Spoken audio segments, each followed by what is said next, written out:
જય માતાજી મિત્રો, કેમ છો? મજામાં? જય દાદા દ્વારકાધીશ. મિત્રો, આજે આપણે વાત કરવાની છે વટ, વ્યવહાર અને વિવેક. તો વટ એટલે શું? તો મિત્રો, વટ એટલે જીવનની અંદર કોઈ પણ તમે કાર્ય કરો અને એ કાર્યને નીતિ નિયમ મુજબ આપણા જીવનની અંદર શોભે એવી રીતે જે તમે કાર્ય પરિપૂર્ણ કરો અને એ કાર્યથી કોઈ પણ સમાજને હાનિ નહીં, બધાને ફાયદો થાય, આવું જે કામ પરિપૂર્ણ કરો એને વટ કહેવાય. વટ એટલે મૂછનો તાજ. આપણે કહીએ ને મૂછનો તાજ.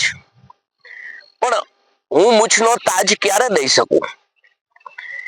કારણ કે મારે ધર્મ, નિયમ, મારા પૂર્વજોની કીર્તિ એને બરોબર હાથમાં રાખી અને જે પરિપૂર્ણ સારી રીતે જેવું કામ કરું એને વટ કહેવાય. હવે વાત કરો વ્યવહાર. વ્યવહાર તમારો વટ ક્યારે રહ્યો? એમ તો કે મારો વ્યવહાર પણ એવો હોવો જોઈએ. મારો વ્યવહાર કેવો? તો કે મારા વ્યવહારથી કોઈને નુકસાન પણ ન થવું જોઈએ. મારા વ્યવહારથી કોઈ પણને તકલીફ પણ ન પડવી જોઈએ. મારા વ્યવહારથી જીવનની અંદર કોઈ પણ માણસ હારે જે મેં વ્યવહાર બાંધ્યો છે ને એ માણસ ખુશ રહેવો જોઈએ.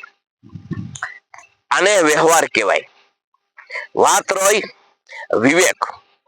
તો મારી વિવેક બુદ્ધિ કેવી હોવી જોઈએ? તો મારી વિવેક બુદ્ધિ શુદ્ધ હોવી જોઈએ. સમજી લ્યો કે તમે સમાજમાં ગમે તે સમાજમાં જાઓ, ત્યાં તમારો આદર સત્કાર થવો જોઈએ. તો સમજી લ્યો કે આપણી બુદ્ધિ, વિવેક બુદ્ધિ છે એ ખૂબ સારી છે.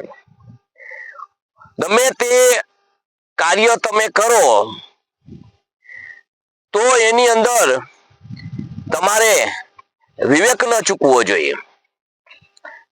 જ્યારે તમે વિવેક ચૂકાવેલું કર્મ કરશો ને તો એની કોઈ કિંમત નથી એમ. કારણ કે આપણે કહી છીએ ને કે એક સંબંધ છે એને નિભાવવો બહુ અઘરો છે. કારણ કે કોઈ પણ એક એવું વચન તમે બોલી દો ને ગમે તેને, એટલે એના મનની અંદર થી તમે તરત ઉતરી જશો. હવે તમે એના મનમાંથી ઉતરી ગયા એટલે જીવનની અંદર કદાચ ને સંબંધ તમારા સુધરે ને ભાઈ,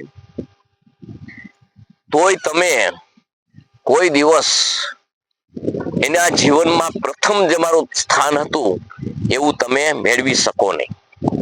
એટલે તમારી વિવેક બુદ્ધિ જે આપણા પૂર્વજોમાં હતી એવી હોવી જોઈએ.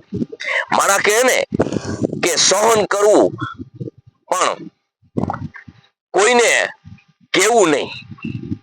સહન કરવું પણ કોઈને કેવું નહીં. એનું કારણ શું? અને કેવું તો બહુ વિચારીને કેવું એમ. કારણ કે એક શબ્દ બાણ જે બહાર નીકળી ગયું ને એ ગમે તે હોય ફરી પાછું જતું નથી અંદર. અને એનાથી જે હાનિ થાય છે ને એ ની નુકસાની કોઈ પણ સંજોગોમાં કોઈ પણ ભરપાઈ કરી શકે નહીં.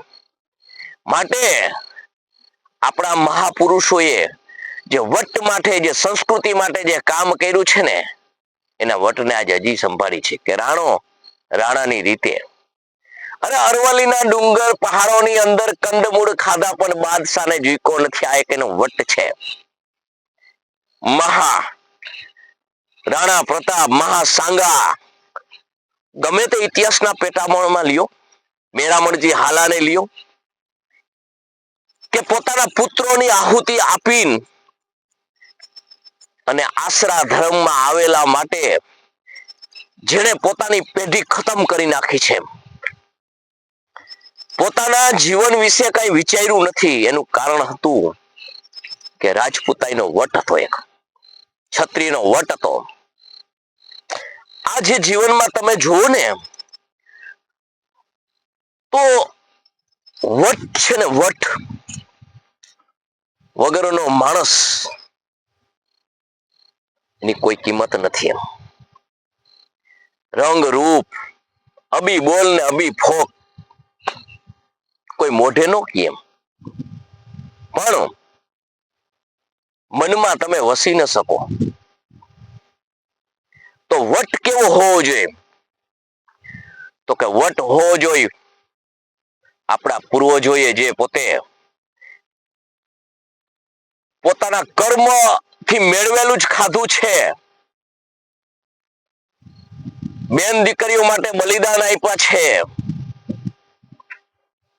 પણ કોઈના હાથમાં હાથ લાંબો નથી કર્યો. કહેવાય છે ને કે તું હાથ લંબાવ તો ખુદાઈ કુર નથી, તું હાથ લંબાવ તો ખુદાઈ કુર નથી, અને હું માંગુ ને તું મને આપને એ વાત મને પણ મંજૂર નથી. આ જે વસ્તુ છે ને, આ બધાને સંભાળીને ચાલવું, વટ, વ્યવહાર અને વિવેક, એ જ માણસની કિંમત છે. એની જ જીવનમાં મૂલ્ય છે. બાકી મૂલ્ય વગરનો માણસ એટલે વટ વગરનો માણસ. આપણે આશા રાખીએ કે એક નાની એવી આ તમારા સામે મેં વાત મૂકી છે, એ ઘણું કહી જાય છે.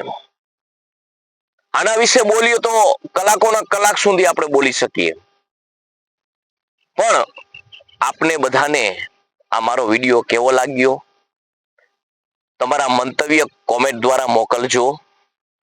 લાઈક કરજો, શેર કરજો, સબસ્ક્રાઇબ કરજો, અને મારા જીવનની અંદર આવી વાતો આવે એવી ભગવાનને પ્રાર્થના કરજો. દાદા દ્વારકાધીશની દયા માગજો. જય માતાજી, જય ભવાની, જય સીતારામ.